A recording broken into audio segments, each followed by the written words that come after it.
உலகத்தின் தியானத்தை காட்டிலும் சற்று வித்தியாசமான தியானம்.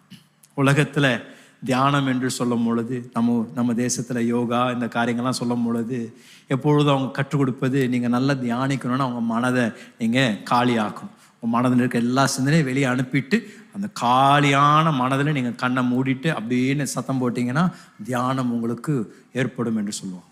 ஆனால் தேவனுடைய பிள்ளைகளுக்கு இந்த தியானிப்பது சற்று வித்தியாசம்.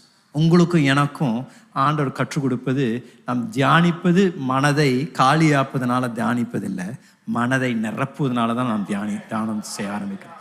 தேவனுடைய வார்த்தையால் நம்முடைய மனது நிரப்பப்படும் பொழுது, அப்பொழுது நாம் தியானிக்கும் பொழுது தேவனை குறித்தும் தேவனுடைய வாக்கு தத்தங்களை குறித்தும் நாம் தியானிக்க ஆரம்பிக்கின்றோம்.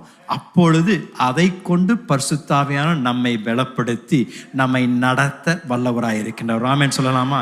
இதுதான் தாவீது ராஜா